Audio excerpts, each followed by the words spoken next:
What if I told you the number of hours you sleep is directly connected to your gut, your lungs, your skin, and even how your blood sugar behaves tomorrow morning? Not in a vague wellness influencer kind of way, I mean measurably, biologically, right now. And if an ancient medical system figured this out 5,000 years ago, before labs, before MRI machine, before even we knew what insulin was. But that's exactly what Ayurveda did. In this video, I'm going to dive into one of the most underrated health levers you have, sleep hours, and what happens to your body, system by system, when you get it wrong. First, let's kill a myth. The goal isn't just more sleep. Both too little sleep, under 6 hours, and too much sleep, over 9 or 10 hours, are associated with worse health outcomes. The sweet spot for adults is between 7 to 9 hours of quality, well timed sleep. That word, timed, matters. I'll come back to it. Now, here's where it gets interesting. Your body doesn't experience sleep deprivation as one single problem. It experiences it as a 5 separate fires, all burning at once in your gut, in your blood sugar, in your lungs, in your skin, and your nervous system. Before I could dive in, if you're new here, I'm Dr. Devi Sundar, an integrative mind body consultant. And in my channel, I break the science behind breath, mental health, and neuroscience. If you have not subscribed yet, please do hit the subscribe button so you don't miss my weekly content. And if you're my returning subscribers, thank you very much for supporting this channel. Now let's dive in. Your gut and your brain are in constant conversation through what scientists call gut-brain axis. And most of the might be familiar with this gut-brain axis because in social media we hear a lot about this these days. And now what this topic is relating is sleep is one of the main channels they use to communicate. When you consistently sleep fewer than 6 hours, three things happen in your digestive system. Number one, gut permeability increases. The lining of your intestine becomes more porous, sometimes called leaky gut, allowing the bacteria and irritants to cross into your bloodstream. Number two, visceral hypersensitivity. Your gut pain receptor become more reactive. Things that wouldn't normally hurt suddenly do.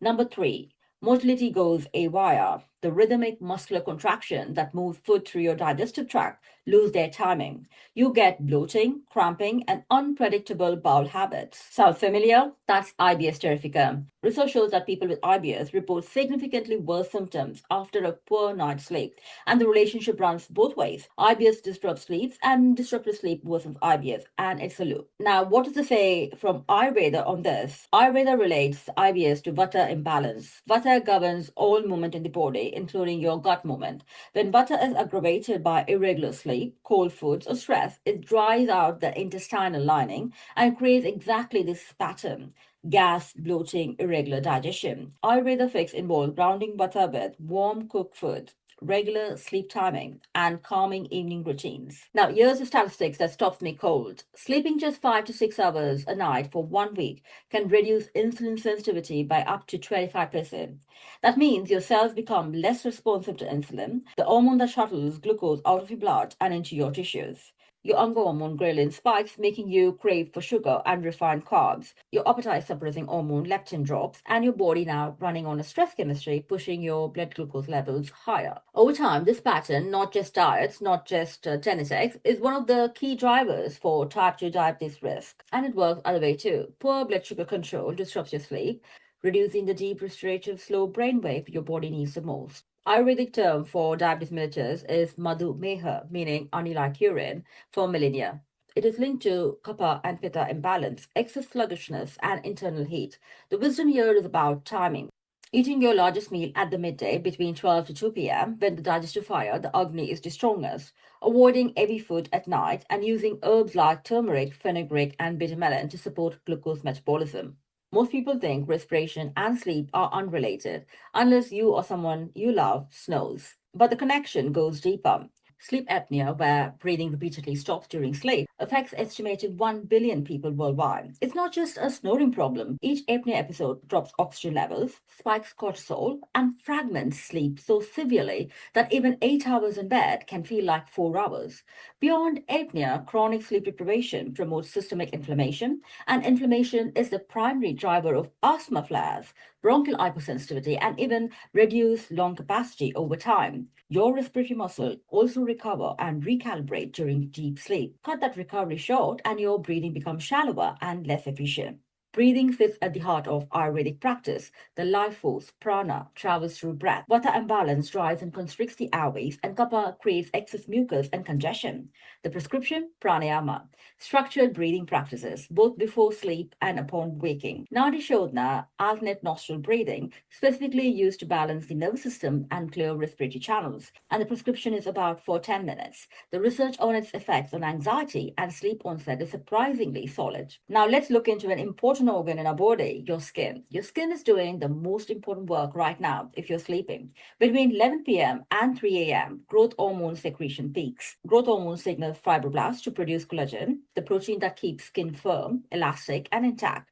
It also drives cellular repair, replacing damaged cells, healing microinjuries, and restoring barrier function. When you cut sleep short, collagen production drops, skin loses firmness, and fine lines deepens faster. Cortisol rises, directly breaks down existing collagen, and triggers inflammation. Skin barrier weakens, transepidermal water loss increases, causing dryness and sensitivity.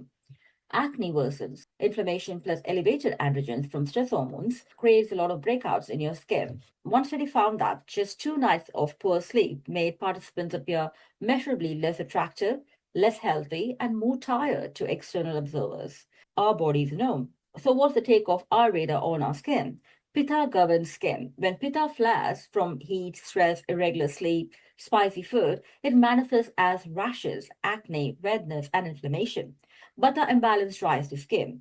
The Ayurvedic ritual of Abhyanga, warm oil self massage with sesame or coconut oil before bathing or before sleep time, directly counteracts both. It nourishes the skin barrier, calms the nervous system, and is one of the most proven Ayurvedic practices for quality sleep. So, what does Ayurveda actually say about sleep? Not supplements, not gadgets, the whole system. Ayurveda calls sleep as one of the 3 pillars of life, nitra, alongside food and energy management. It's not a passive recovery tool, it's active medicine. So here's the framework. Timing matters more than duration. Sleep by 10 p.m. That's when Pitta time begins, the body's natural repair and detox window. Staying up beyond this time, Pitta energy activates your mind for problem solving instead of restoration. You get the second wind, you felt this. The doshas have a daily clock. 6 to 10 p.m. is Kapha time, natural heaviness, perfect for winding down. 10 p.m. to 2 a.m. is Pitta time, repair, liver processing, deep sleep. 2 to 6 a.m. is Vata time, light sleep, dreaming, creativity. So here's a practical Ayurvedic sleep prescription. Warm milk with ashwagandha and nutmeg before bed. It actually helps Vata calming and deepens your sleep. Abhyanga, oil massage, 30 minutes before sleep. Avoid screens, eat a debate, and raw food after sunset. Nadi Shodhana pranayama for 5 to 10 minutes before sleep. Wake before 6 a.m. to avoid every Kapha window. Waking during Kapha makes you groggier. Here's the thing about Ayurveda and sleep science. They arrive at the same destination from completely different directions. One used double-blind trials and metabolic panels. The other used 5,000 years of close observation of human body.